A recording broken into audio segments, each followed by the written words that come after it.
ang kanyang ina at ang kanyang mga kapatid ay nangakatayo sa labas, at ibig nilang siya'y makausap. At may nagsabi sa kanya, "Narito, ang iyong ina at ang iyong mga kapatid ay nangakatayo sa labas, na ibig nilang makausap ka." Ngunit siya'y sumagot at sinabi sa nagsabi sa kanya, "Sino ang aking ina at sino-sino ang aking mga kapatid?" At iniyunat niya ang kanyang kamay sa kanyang mga alagad at sinabi, "Narito ang aking ina at ang aking mga kapatid, sapagkat sino mang gumaganap ng kalooban ng aking Ama na nasa langit, ay siyang aking kapatid na lalaki at aking kapatid na babae at ina." Ayun, maliwanag mga kapatid, pakinggan nyo ha. May ina si Kristo si Maria Isang pagkakataon, nangangaral siya, nasa loob siya, hinahanap siya nung kanyang inang si Maria at saka nung kanyang mga kapatid sa laman. Nagsabi yung isa, yung ina mo at saka yung mga kapatid mo nakatayo sa labas. Nakatayo sila sa labas, ibig nilang makausap ka. Pero sumagot si Kristo, ang sabi, "Sino ang aking ina at sino-sino ang aking mga kapatid?" Tapos, iniunat niya yung kanyang kamay dun sa mga nakaharap sa kanya sa loob na nakikinig ng kanyang sinasabi. Sabi niya, "Narito ang aking ina at ang aking mga kapatid. Sapagkat sino mang gumaganap ng kalooban ng aking Ama na nasa langit, siyang aking kapatid na lalaki at aking kapatid na babae at ina." Doon sa time na yon, parang idininay niya yung sarili niyang ina na si Maria. Kasi hindi kasama doon sa mga nakikinig ng salita ng Diyos Hindi kasama ron. May mga pagkakataon siguro si Maria, walang panahon para makinig kay Kristo. Kasi minsan sinabi rin niya may babaeng nagsabi sa kanya, "Mapalad ang tiyan na iyong nagdala sa iyo at ang dibdib sinusuhan mo." Sumagot si Jesus, "Oo, bagkus lalong mapapalad ang nakikinig ng salita ng Diyos at ito'y ginaganap." Doon sa tiempo na yon, wala na naman si Maria. Naintindihan mo ako, Sis Luz? Opo, Brother Eli. Parang, kagaya nga na sinabi po ninyo, doon sa isa, parang idininay niya si Maria na kanyang ina. Dahil sabi niya, "Sino ang aking ina?" Hindi si Maria. Ito, yung naririto na nakikinig ng mga salita ng Diyos. Tapos, ganun din naman doon sa sumunod na talata na sabi ng mga tao, mapalad yung nagdala sa'yo, o nagpasuso sa'yo. Pero sabi niya, bagkus lalong mapalad yung nakikinig ng salita ng Diyos at ito'y ginaganap. Kaya parang mas higit na naman po ito kaysa kay Maria. Kasi parang may instances, hindi masyadong nandoon si Maria palagi. No? Opo. Mas mahalaga yun Kung makikita nyo, ng isang okasyon na pumunta siya sa bahay ng magkapatid na si Marta at saka si Maria, si Maria nakikinig sa kanya. Si Marta naman nag-aasikaso sa kusina. Nung napapagod na si Marta, mag-isa lang siya, "Panginoon, wala bang anuman sa iyo na pabayaan ako ng aking kapatid na babaeng maglingkod mag-isa? Iutos mo naman sa kanya na ako'y tulungan niya."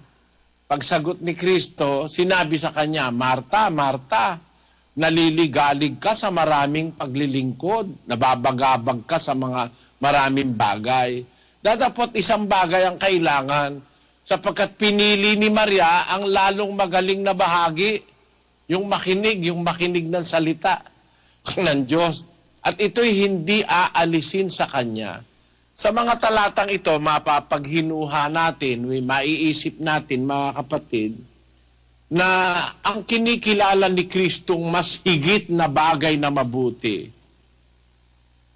higit na kapatid, higit na ina, ay yung kasama niya na laging devoted sa pakikinig ng salita ng Diyos.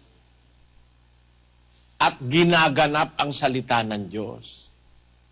Kaya pala, dapat matuto tayong mapuot sa sarili nating ina. Alin yung ibig sabihin nun? Kasi ina mo lang siya eh. Sarili mo lang siyang ina. Hindi siya kasama sa iglesia. Kasi merong ina na kagaya nung nandun nakikinig kay Kristo. Ito ay aking mga kapatid na lalaki at kapatid na babae, ina. Itong nandito sa loob na nakikinig ng salita ng Diyos at ginaganap. Yun ang mas kinilala niyang ina at mga kapatid eh. Ito, may papabasa ako sa iyo kapatid na Luzano. Para lang maintindihan ng mga kapatid. This is sa 13 ng Roma. Batiin ninyo si Rupo na hinirang sa Panginoon at ang kanyang ina at akin. Kita mo, si Pablo, hindi naman niya kapatid si Rupo eh. Opo.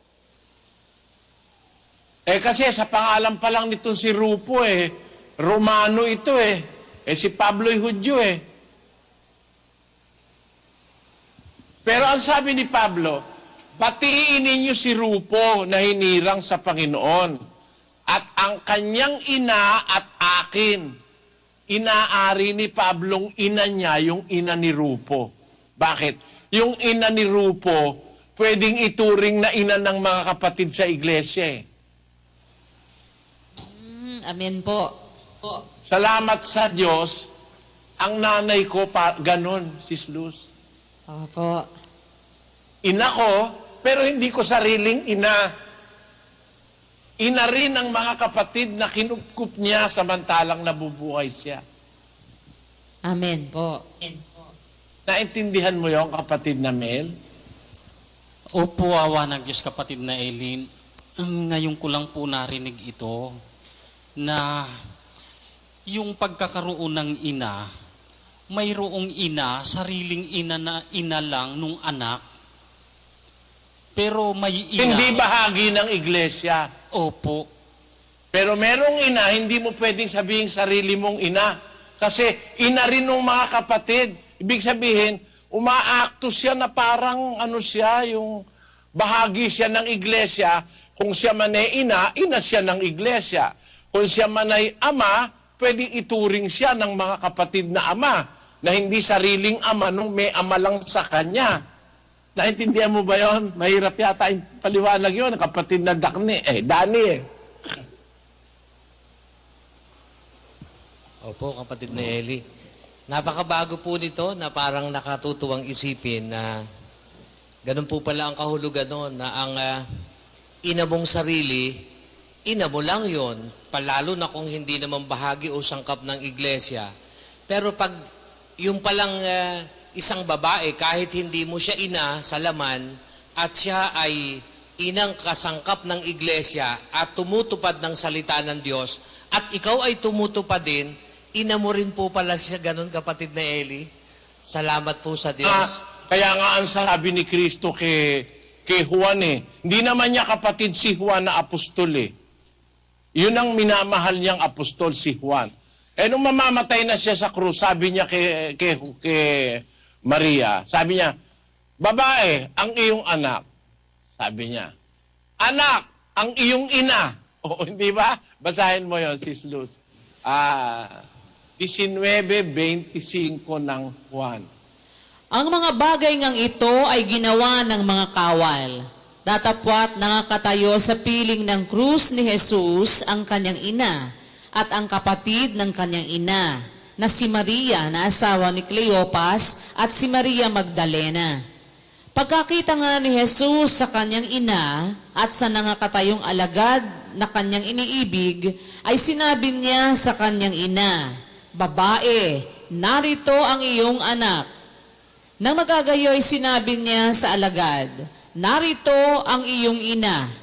At buhat ng oras na yaon ay tinanggap siya ng alagad sa kanyang sariling tahanan. Hindi niya kapatid si Juan, kasi nung oras lang na yon, tinanggap ni Juan si Maria sa sariling tahanan niya. Tinanggap ni Juan. Ibig sabihin, itong si Juan, di kapatid ni Kristo sa laman. Pero, nung mamamatay siya, ipinagtagubili niya yung nanay niya kay Juan. Sabi niya kay Juan, anak, ang iyong ina. Ikaw naman babae, ang iyong anak. Mawawala na kasi si Kristo. Ang kapalit ni Kristo si Juan. Ibig sabihin, later on, siguro, tumindi na ang ano ni Maria, ang estado ng pagiging pananampalataya ni Maria sa kanyang anak, kinilala na siyang anak, ina ni Kristo na ina sa sarili, ina pa ng mga kapatid sa iglesia, kaya ipinakilala niya kay Juan, anak, ang iyong ina. Babae, ang iyong anak. Kita nyo? Di pala, kung ikaw ay isang ina na nasa iglesia, ang anak mo, hindi lang yung anak mo, pati yung anak ng iba na kapatid sa iglesia, anak mo na rin yun. At kung ikaw naman ay isang anak, halimbawa, yung nanay mo ay hindi kapatid, ay kahit na walang hindi kapatid nanay mo, meron kang ina na nasa iglesia. Lahat ng sumusunod ng aral ng Diyos ng mga matatandang babae, pwede mong ituring na iyong ina. Ayon. Lalo namang mabuti kung yung nanay mo, nanay mo na, tapos nanay pa rin ng ibang mga kapatid sa iglesia. Hindi mo nanay na sarili lang. Naintindihan mo yung kapatid na Dani? Opo, salamat po sa Diyos. Ganun po pala yun na pag ang nanay pala ng sino man, kahit halimbawa, kagaya nga po ang halimbawa, nanay nyo, kapatid ni Eli, si Lola, nanduroon siya sa kalagayan talaga namang ina siya. Hindi lamang para sa inyo, kundi para sa kapatiran. Nakita ko po yun personal Wala siyang papayagang umalis na manggagawa nang hindi niya papakainin, kapatid na Luz. Talagang nanay siya ng lahat ng kapatid na nakakarating po dito sa ating Mountain Central noon. Kaya masasabi po na nanay siya ng lahat. Bukod sa nanay niyo po siya, ay nanay siya ng lahat ng mga sangkap at salamat po sa Diyos na naipaliwanag po ninyo sa pamamagitan ng paksang itong bagay na ito. Para pong nagkakaroon kami ng lakas ng loob na, may nanay pa rin pala ako kahit patay na po yung nanay kong tunay. Ganun po, kapatid na Eli, salaman. Yun ang dapat maramdaman ng kapatid sa iglesia. Na ang sarili mo na ngayon, ang iglesia. Pagka nasa ang iglesia ang pag-uusapan, mga sarili mong kapatid yan. Yan na ngayon ang sarili mong mga ina yung nasa iglesia. Hindi yung sarili mong inang individual na ayaw kumilala sa Diyos. Dapat dun sa ina mo na yon, huwag kang masyadong subservient sa gusto nun. Kasi pag gano'n ang ina mo, ihihiwalay ka pa sa Diyos nun Bakit may hindi putulan yung buhok mo, haba-haba na? Ba't di ka mag-alahas? Yun pa sabihin ng ina mo palalabagin ka pa sa aral ni Kristo. Halika nga, sumama ka sa akin sa piyesta. Doon sa mga ganong pagkakataon, dapat mapuot ka sa nanay mo, na sarili mong nanay.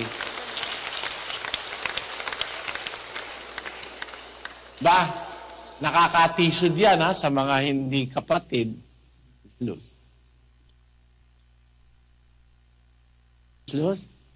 Opo, Brother Eli, para dun sa mga bago at saka dun sa mga makalaman at hindi sanay sa ganun po, lalo na yung sasabihin nila na close sila, close yung pamilya nila, mabigat po ito sa kanila, pero dapat po talagang matanggap na pagka yung nanay mo, o nanay mo, tatay mo, o kapamilya mo na hindi ka-anib sa iglesia at uutusan ka na gumawa ng labag na sa aral, yun ang talagang tiempong dapat na mapuot ka sa kanila.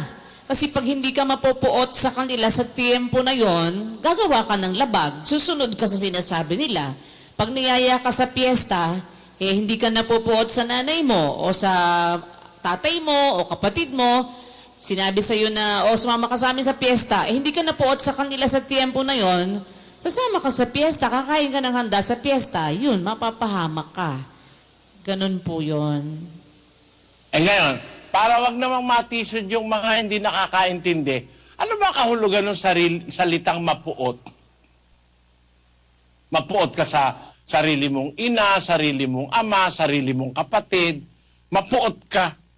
At sarili mong asawa, mapuot ka. Ano ba ibig sabihin nun?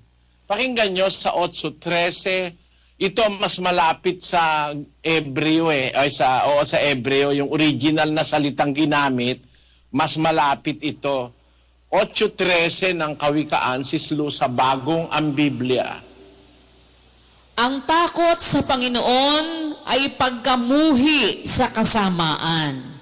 Ang kapalaluan, kahambugan, landas ng kasamaan, at ang masamang pananalita ay aking kinasusuklaman.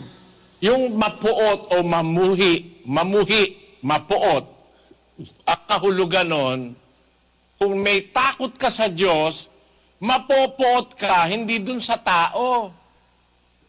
Ang kapopuotan mo, yung kasamaan, ang ginagamit na salita sa Hebreo ay saunay o saunay.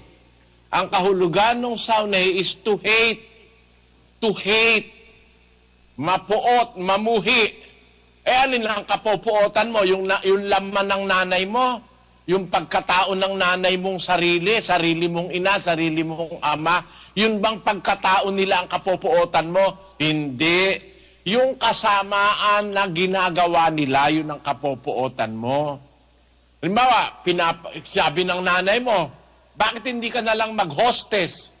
Bakit hindi ka na lang merong ganong magulang para pakinabangan yung anak, papayagan yung anak niya mag-hostess, maging ballerina na kahit sinong lalaki pwedeng i-date ang anak niya. Pagka ganon, mapuot ka sa nanay mo. Alin ang kapopuotan mo sa nanay mo? Hindi yung pagkatao niya. Dapat igalang mo yun Dapat ibigin mo yun Ang kapopuotan mo, yung masamang nasa kanya. Para rin yung sarili mo. Mapopuot ka sa sarili mo. Ang ibig ba sabihin, kukuha ka na ng panaga, tatagain mo na yung sarili mo. Hindi ganon. Yung masamang gustong gawin ng sarili mo, labag sa Diyos, yun ang kapopuotan mo. Sa tiempong merong sinasabi ang sarili mo, nasabi ang sarili mo, sige, barilin mo na yun. Birahan mo yun.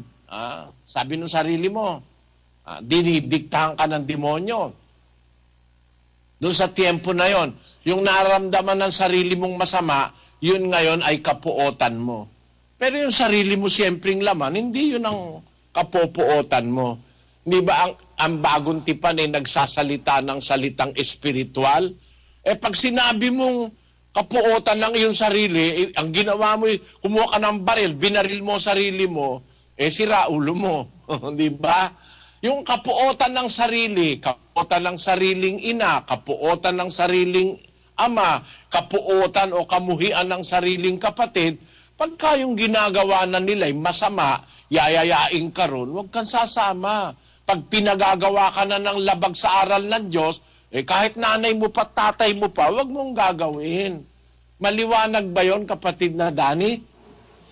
Opo, maliwanag po kapatid ni Eli. Salamat po sa Diyos.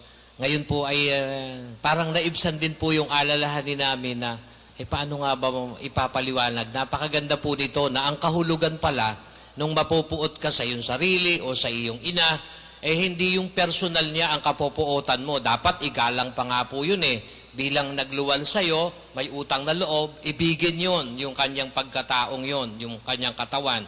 Pero yun pong kanyang ipinagagawang mali, kung mayroon siyang ipagagawang mali sa'yo, kakapuotan po natin yun. Mayroon siyang iniulok sa yung masama, kapopuotan natin yun.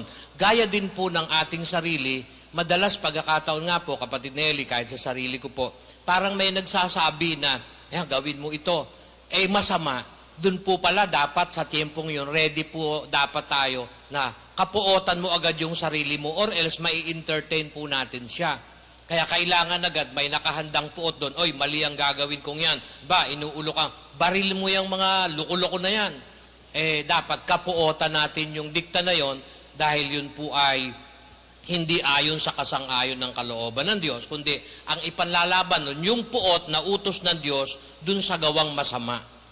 Salamat po sa Diyos, napakaganda po nitong tinuturo po ninyong ito. Tututunan mo ba, Sis Luz?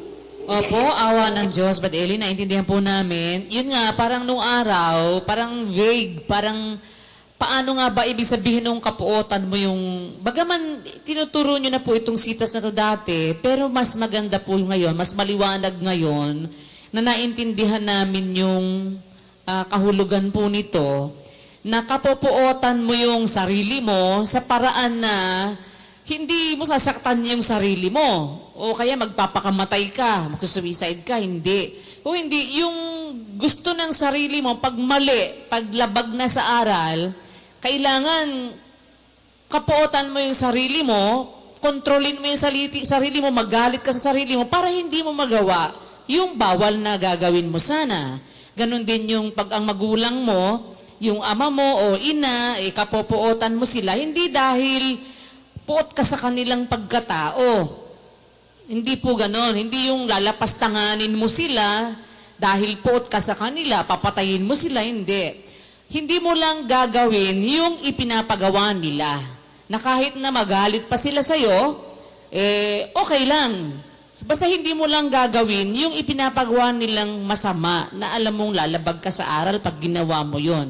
Kasi ang kahulugan nga po talaga nung pagkapuot na yon, yung sinasabi nga po na pagkamuhi sa kasamaan, yung kasusuklaman mo yung gawang masama o yung bagay na masama, na ipapagawa sa'yo.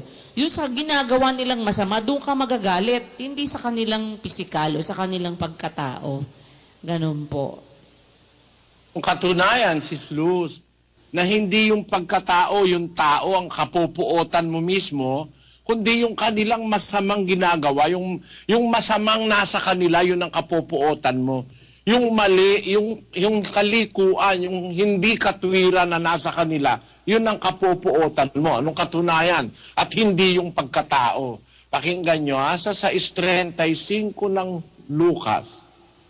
Subalit ibigin ninyo ang inyong mga kaaway at gumawa kayo ng mabuti.